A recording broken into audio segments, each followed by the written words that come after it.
Are you not selling on Etsy? You've worked on your SEO, your titles, your tags, your description, but still your items are not showing up on the Etsy search. You have all A grades on EtsyRank, yet there's still people with less good titles and tags that are showing up ahead of you in the Etsy search. I'm here to tell you the truth about ranking in the Etsy search. Let's find out why you're not ranking and what you can do about it.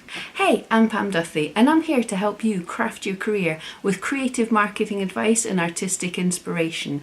And it's a Monday, so it's an Etsy tutorial. Every Monday I make videos like this to share with you the secrets and tips that helped me grow year on year for the past 5 years selling on Etsy.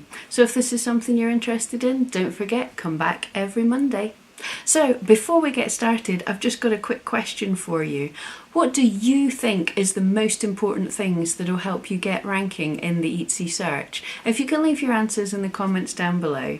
So tags, titles and descriptions are important to rank in your listings. They're a piece in the puzzle, but they're not the whole thing. This gives Etsy an idea of what you're selling and who to show you up with, but it doesn't necessarily tell them where to show you in the search. So if you have a very small competition tag, say splat bookmarks, there's less than a dozen listings there. So that means that actually every single listing can show up in the front page. There's no competition, so no problem. But on the other hand, if you've got a term such as baby hat, there's nearly 200,000 listings for that. And quite a large number of them will have really good tags, titles and description. So how does Etsy figure out where to put you? So Etsy has to be using other factors as well to decide how to rank you. So firstly, of course, we have that SEO stuff that we've been talking about, titles, tags and descriptions in the exact right order. So baby hat, not hat for baby. And also the position of this term in your title is important. Usually you want it to be towards the front of your title. That's good SEO for most search engines, but experiment with this and see what happens. But the position in the title is important. At the moment, Etsy's saying the order of the tags are not totally important. However, different search engines see different numbers of tags, so it's a good practice to put your best tags in the first few tags just in case another search engine cuts them off. The number of other words in your title is also important. If we have a close-up look at this search for baby hats, you'll see you can get a rough idea of the size of a shop by the number of reviews they've got. And if we look closely here, we can see there's some shops with very few reviews that are turning up on the front page of this. And have a look. They just have 1 or 2 extra words apart from baby hat. They are putting all their ranking eggs onto baby hat rather than trying to spam out and have a keyword vomit type title. These are all things that we can control when we're filling in our listing, but there's lots more data that Etsy gathers out there, and they all have unknown amounts of weight towards the rankings. In your shop, there's also other things that Etsy's looking at, such as, do you have your policies filled in? Do you have decent review history?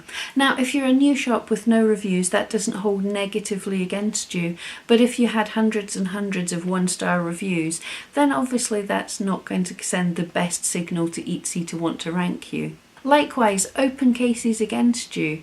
Etsy doesn't necessarily want to be pushing forward shops that have had unhappy customer experiences.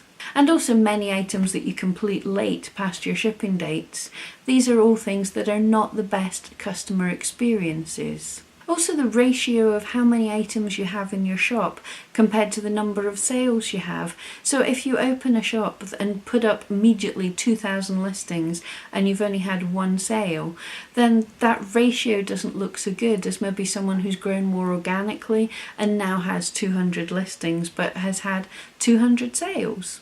So although we keep saying you want to build up listings, you don't want to build up hundreds and hundreds and hundreds of listings and look like a kind of cheap reseller shop.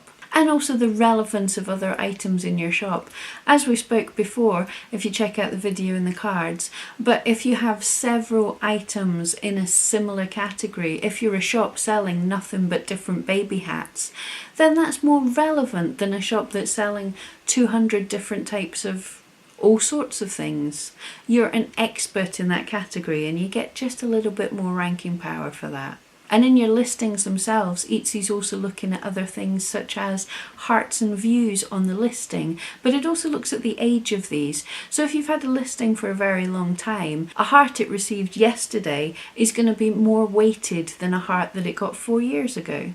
The age of the listing, and if it's been renewed or had sales and renewed itself, these are also really important factors. If you check out my video on the crazy science, you'll see the statements from EtsyRank on the work that they did on this, and my small amount of crazy science checking that out to make sure that it's actually a thing. But the newness of the listing does give you a bit of a boost. Another super important metric that you can actually keep track of if you have promoted listings is your click-through rate. This is the number of times people click compared to the number of impressions, the number of times Etsy actually shows you. And this is so important because if Etsy puts you on the front page and nobody clicks on you, then you're a waste of a space as far as Etsy is concerned. So if there's other shops getting a better click-through rate for being in that position, then you're going to get booted out of there. And a final thing that Etsy's starting to look at is the actual person that's searching, your customer. Where are they searching from, their location? This is super important in some places like where I'm in the UK. If someone's searching from the UK, then other UK sellers are going to get a bit more of a boost because it's been found in certain countries people prefer not to have to wait weeks and weeks for shipping. So it's not you're only going to see people from the same country, but you're going to get a locality boost. And something that's just been rolled out as well with location is how different terms in the same language might mean different things.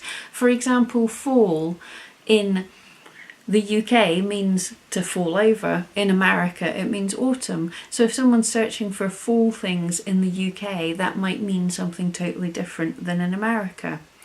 Also, Mother's Day's on a different day. You know, different seasons are in different times of the year. So it's important to know where the person's searching from, perhaps. And they're also working on metrics to look at the search history of that person. So what you've been looking at and more likely to click on, you might start getting shown more results dedicated to that. So basically the Etsy search wants to follow the buyer. It wants to offer up someone who's searching for something and match them with the item that they're most likely to buy. And the Etsy search algorithm is just simply the weight they put on all the data points they're gathering to decide where to rank someone. So when you hear the algorithms changing, all that's necessarily happening is they're maybe changing the weighting for something. And they have to do this to stop people gaming the system. For example, several years ago, hearts were such an important metric that you could really boost up your position in search just by gaining a few hearts. And a way to do this was in teams. You could all get in games where you hearted each other and they hearted you back. And this was so successful to the extent that I'm aware of people actually employing people just to play these games to boost their shop, and it really worked at the time. But from Etsy's point of view, this isn't the best thing they want.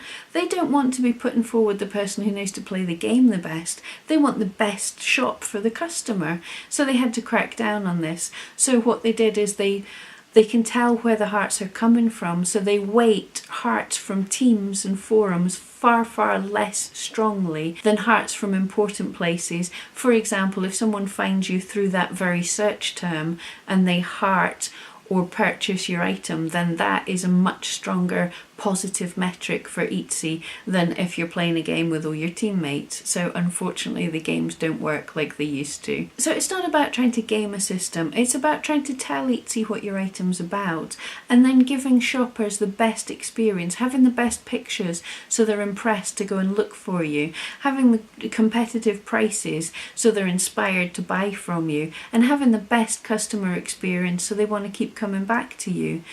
Etsy algorithm will follow the customers. So even if you're a tiny shop just now, if you're doing all the best practices and the people that come to you love you, then things will start to build up and everybody has a chance of making it. But we have to keep on our toes. Etsy has to keep one step ahead of everyone playing games, so it's going to keep changing the algorithm, and we have to keep up on that as well. We can't just sit on our laurels and say, oh, I'm doing well today, because things are going to change. Even if the algorithm doesn't change that much, occasionally occasionally Etsy will switch things up to test other people on the front page of that search. And if that other person does better than your item did, it's going to stay in the front page and you're going to get booted off.